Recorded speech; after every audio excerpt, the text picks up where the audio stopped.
Let's open some packages.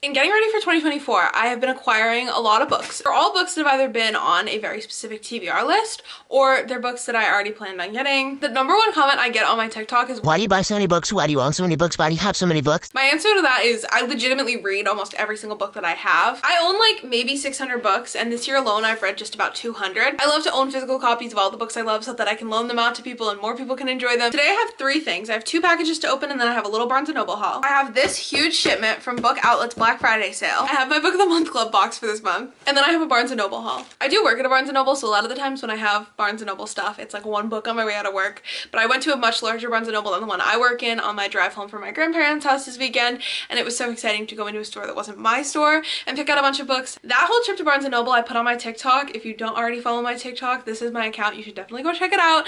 I post what I'm reading currently, lots of book vlogs, book hauls, all the small stuff. Without further ado though, let's start opening some packages. I'm gonna start with my Book of the Month Club box because I do remember exactly what's in here, and it's two books that I'm very excited about.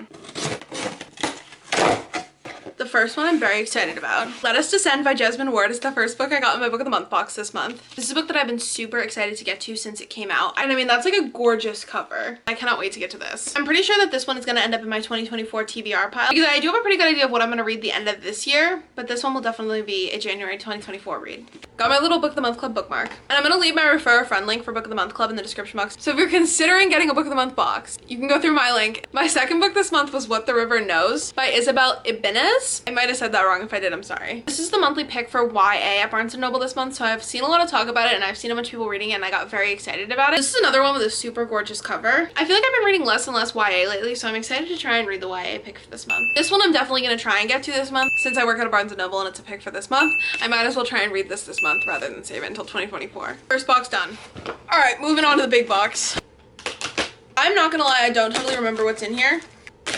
I remember maybe one or two titles specifically. And I know I got a bunch of graphic novels because I want to try and read more graphic novels next year. But this one's going to be a surprise for me too. Oh, I get it.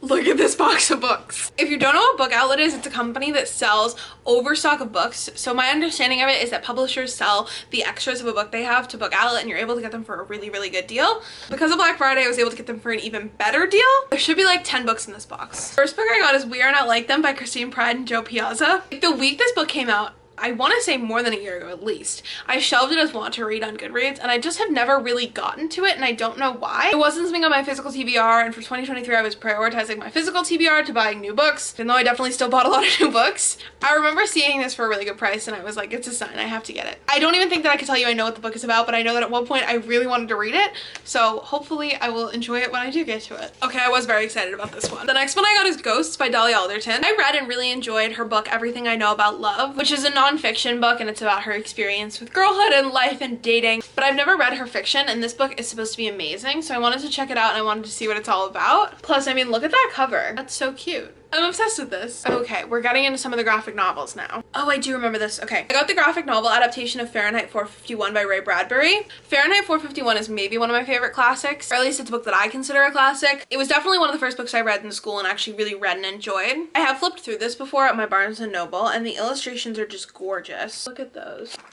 I mean, that's so insanely pretty. I've been trying to read some more graphic novels. What I have read, I've really enjoyed. I've read a lot of nonfiction historic graphic novels recently, and I've been really enjoying them. I've also enjoyed a couple memoirs as graphic novels, so I thought that maybe another good way to dip my toes into the water of graphic novels would be with some books that I already enjoy. On that same note of books I already enjoy as graphic novels, I got Animal Farm by George Orwell as a graphic novel. Now, this is another one of my favorite classics. Both Animal Farm and Fahrenheit 451 are on my shelf of 6-star books. I adore both of those books. This one is one that I had never seen the actual graphic novel of in person.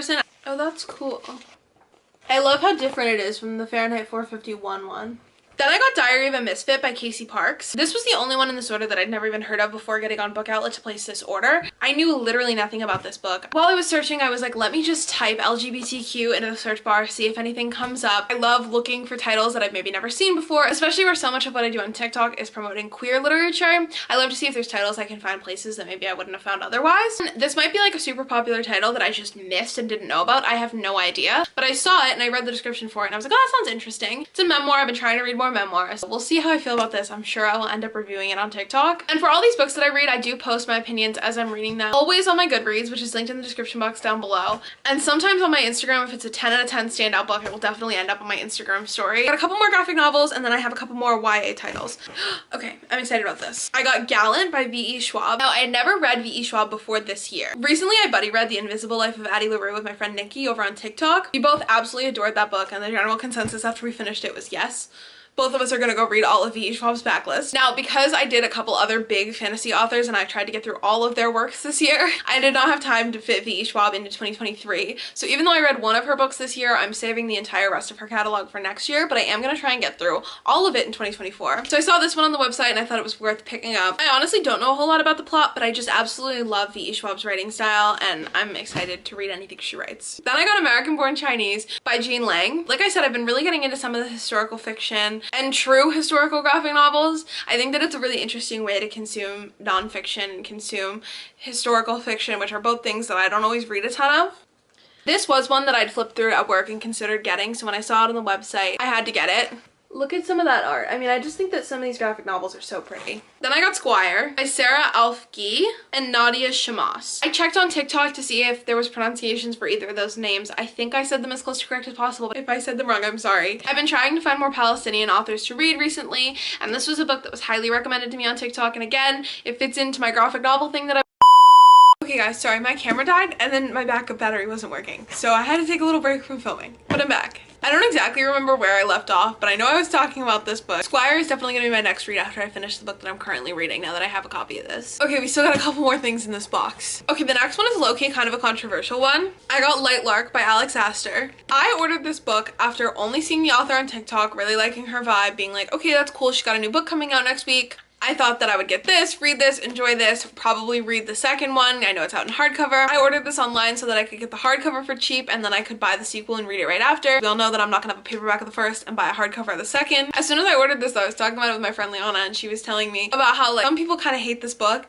and apparently like some people have beef with the author. Rumor has it some people think there's like a ton of plot holes in this, but then I was talking to somebody else I work with and she said that she loved it and she didn't know anything about it until she went to see it on Goodreads and it was getting review bombed.